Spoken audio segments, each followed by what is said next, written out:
আচ্ছা বন্ধুরা, আমরা তো ফেসবুকে এসেছি কাজ করতে, তাই না? সোশ্যাল মিডিয়াতে ফেমাস হতে, ভাইরাল হতে, যাতে আমাদেরকে সবাই চেনে, সবাই জানুক। এটাই তো, তার জন্য আমরা কিন্তু ফেসবুকে কাজ করি। কিন্তু আমি দেখেছি অনেকে আছে ফেসবুকের মধ্যেই ঝগড়া করে। যেমন ধরো, আমাকে নিয়ে কেউ রোস্ট করলো, হয়তো আমার কোনো একটা ভিডিওটা তার কমেডিয়ান লাগলো বা কোনো খারাপ চাই কিছু লাগলো, এটা হয়তো রোস্ট করলো। এবার সেইটা নিয়ে যার ভিডিও, যাকে নিয়ে রোস্ট করলো, আবার সে কিন্তু অপরজনাকে নিয়ে একটা ভিডিও বানালো, কি না ঝগড়া।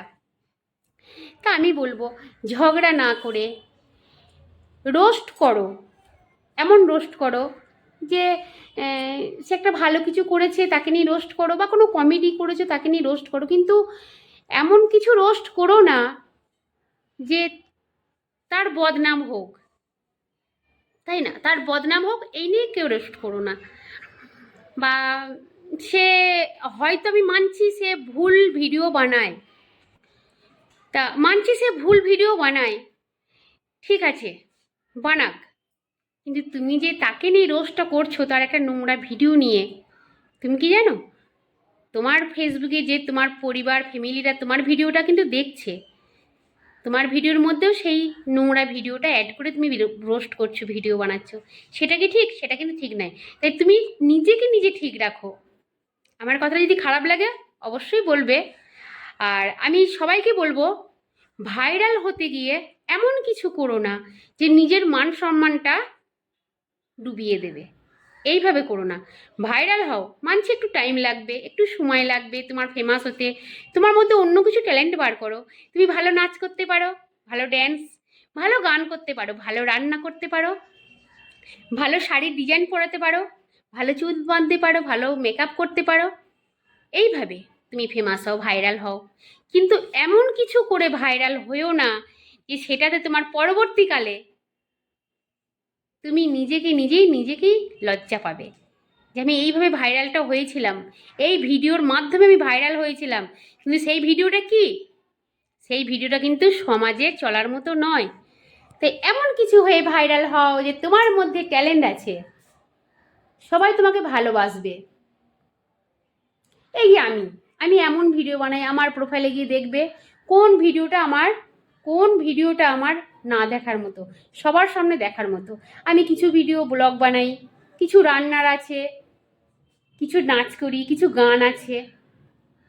আমার মধ্যে যেটুকু আছে আমি সেইটুকু ট্যালেন্ট আমি তুলে ধরি। আমি বলবো তোমরাও তাই করো। এমন কিছু করো না যে সমাজের চোখে তুমি নিজেই খারাপ হয়ে যাবে। দয়া করে বলছি, অন গড বলছি, এমন কিছু করো না যে তোমাকে নিয়ে অন্য রোস্ট বানাচ্ছে। সে তো ভালোই ভিডিও বানায়, কিন্তু তোমাকে নিয়ে রোস্ট বানাচ্ছে, তার ভিডিওর মধ্যে একটা নোংরা ভিডিও চলে আসছে।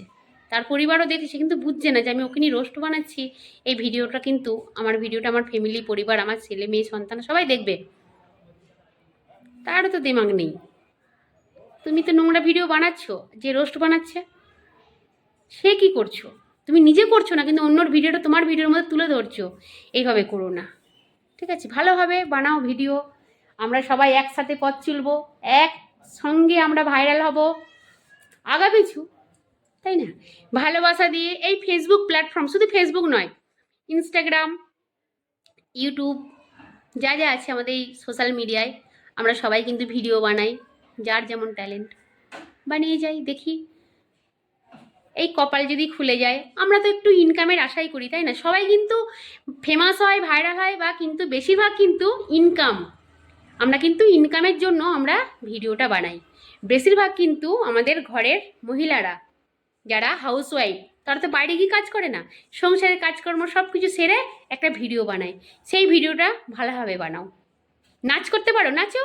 গান করতে পারো, গান করো, কিন্তু নোংরাভাবে নয়। এমন কিছু নোংরাভাবে, নোংরা ড্রেস পরে তুমি ভিডিও বানিও না যে তোমার সন্তান সেই ভিডিওটা দেখে মাথাটা হ্যাট করে।